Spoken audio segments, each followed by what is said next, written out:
स्वागत है आपका द न्यूज पर। मैं हूं आपके साथ शिप्रा सैनी। कोरोना महामारी के बाद तेजी से बढ़ती दवाइयों की कीमत को कम करने के लिए मोदी सरकार ने बड़ा फैसला लिया है। सरकार ने 2000 पैक्स को जन औषधि केंद्र खोलने की मंजूरी दे दी है। यानी अब देश भर में 2000 जन औषधि केंद्र खोले जाएंगे। इस फैसले से गांव-गांव तक जन औषधि केंद्र अब खुल जाएंगे और इससे लोगों को सस्ती दवाइयां मिलने का रास्ता बिल्कुल साफ हो जाएगा। यानी गरीब तबके के लोग जिनकी कमाई कम है, अब उन्हें भी तमाम महंगी दवाइयां जो हैं वो सस्ती कीमत पर उपलब्ध हो जाएंगी।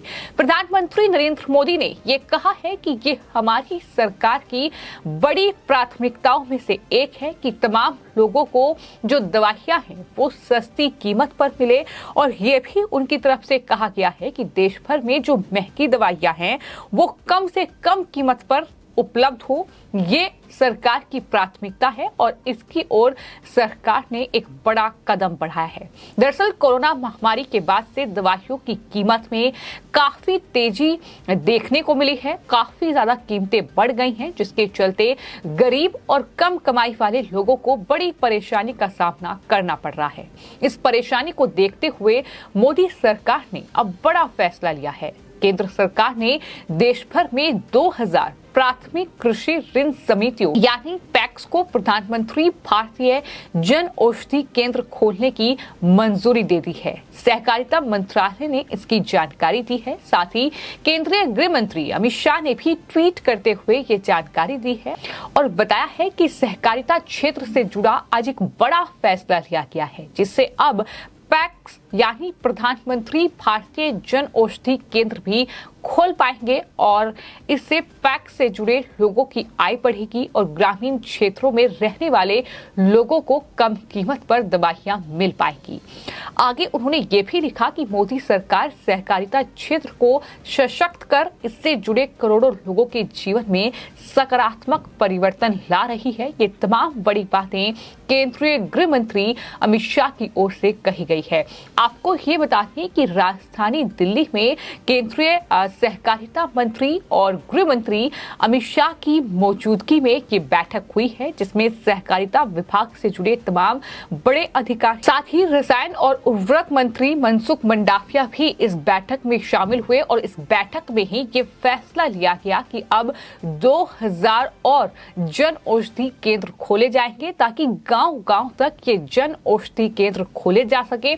वहां लोगों को तमाम महंगी जो दवाइयां हैं वो सस्ती कीमत पर उपलब्ध कराई जा सकें। आपको बता दें कि अभी तक जन औषधि केंद्र बड़े अस्पतालों और शहरों तक ही सीमित हैं। इस फैसले से गांव-गांव तक अब जन औषधि केंद्र खुल जाएंगे। इससे लोगों को सस्ती दवाइयां जो मिलने का रास्ता है वो अब साफ हो जाएगा। आपको बता दें कि जन औषधि केंद्र पर जेनरिक दवाइयां मिलती हैं जो बाजार में मिलने वाली दवाइयों से कई गुना सस्ती होती है। इससे लोगों को बड़ी बचत होती है, खासतौर पर वो गरीब तबका जो कि महंगी दवाइयां नहीं खरीद पाता है और जाहिर तौर पर इसकी वजह से कई लोगों की जान भी चली जाती है। लेकिन प्रधानमंत्री नरेंद्र मोदी और मोदी सरकार की ये प्राथमिकता है कि गरीब से गरीब लोग को भी सस्ती दवाइयां मिलें ताकि वो भी बीमारी में ठीक हो पाए। ये तमाम चीजें सरकार की प्राथमिकताओं में से एक है जो कि प्रधानमंत्री नरेंद्र मोदी ने भी कहा है और सहकारिता मंत्रालय ने जो बयान दिया है उसमें कहा है कि करीब 1000 जन औषधि केंद्र इस साल अगस्त तक खुल जाएंगे, जबकि बाकी जन औषधि केंद्र जो है वो दिसंबर तक खुलेंगे। सहकारिता मंत्री अमित शाह और रसायन एवं उर्वरक मंत्री मनसुख मंडाविया के बीच बैठक हुई, जिसमें पैक्स समितियों को जन औषधि केंद्र खोलने की मंजूरी देने का ये बड़ा फैसला किया गया। इसके लिए देश भर से 2000 पैक्स समितियों का चयन किया जाएगा।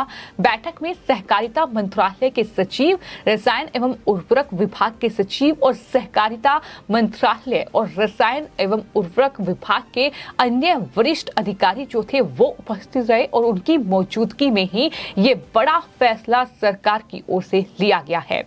आपको ये बता दें कि देश भर में अब तक किफायती दवाओं की बिक्री वाले 9400 से ज्यादा जन औषधि केंद्र खुल चुके हैं। इन केंद्रों के जरिए करीब 1800 दवाओं और 285 चिकित्सा उपकरणों की बिक्री की जाती है। इन दवाओं के दाम खुले बाजार में मिलने वाली ब्रांडेड दवाओं की तुलना में 50 से 90% तक कम होते हैं। जन औषधि केंद्र खोलने के लिए आवेदक के पास न्यूनतम 120 वर्ग फीट की जगह होनी चाहिए और इसका आवेदन शुल्क जो है वो 5,000 रुपये रखा गया है। तो इस तरीके से सरकार का ये बड़ा फैसला सामने आया कि अब 2000 और जन औषधि केंद्र खोले जाएंगे, ताकि जो अभी तक ये जन औषधि केंद्र बड़े बड़े शहरों और अस्पतालों तक ही सीमित थे, अब ये गांव-गांव में पहुंच पाए और हर गांव को सस्ती कीमत पर दवाइयां उपलब्ध हो पाए, वहां गरीब तक आराम से दवाइयां जो हैं वो पहुंच पाए। यही सरकार की प्राथमिकता है और यही वजह है कि प्रधानमंत्री नरेंद्र मोदी ने भी ट्वीट किया है और ये लिखा है कि देश भर में महंगी से महंगी दवाई भी कम से कम कीमत पर उपलब्ध हो, ये सरकार की प्राथमिकताओं में से एक है। और मुझे पूरा विश्वास है कि सहकारिता क्षेत्र में हुई इस बड़ी पहल से ग्रामीण इलाकों में रहने वाले लोगों का जीवन अब और ज्यादा आसान हो जाएगा। ये उम्मीद प्रधानमंत्री की ओर से जाहिर की गई है। आपको ये भी बता दें कि 2021 में ही सहकारिता मंत्रालय का गठन किया गया और सहकारिता मंत्रालय का जिम्मा जो है वो केंद्रीय गृह मंत्री अमित शाह को सौंपा गया। वही सहकारिता मंत्री भी हैं मौजूदा वक्त में और उसके बाद लगातार ये देखने को मिल रहा है कि वो सहकारिता के क्षेत्र में एक के बाद एक बड़े कदम उठा रहे हैं। जिस तरीके से बड़ा भ्रष्टाचार सहकारिता क्षेत्र में हुआ है, कई बीते जो राजनीतिक दल रही हैं, जो सत्ता में रही हैं, उन्होंने बड़े घोटाले किए हैं। महाराष्ट्र से लेकर केरल तक अगर देख लिया जाए तो कई बड़े घोटाले उजागर हुए हैं।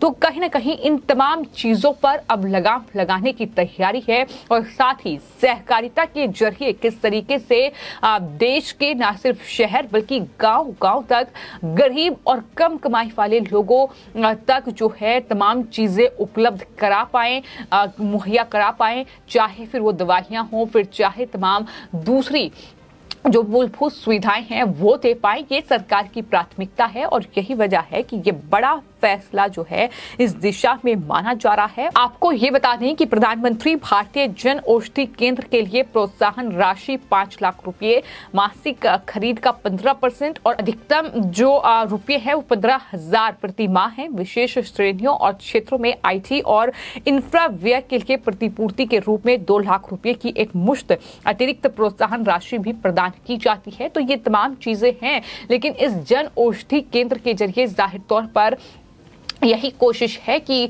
गरीब और साथ ही जो मिडिल क्लास लोग हैं, जो कहीं ना कहीं महंगी दवाइयां नहीं खरीद पाते हैं, ये चीज़ें उन्हें मुहैया हो पाए। क्योंकि कोविड महामारी के बाद से दवाइयों की कीमत जाहिर तौर पर बढ़ी है। चूंकि कोविड महामारी न सिर्फ हिंदुस्तान बल्कि दुनिया को उसने प्रभावित किया है और यही वजह है कि बढ़ती कीमतों को देखते हुए सरकार की ओर से ये फैसला लिया गया है।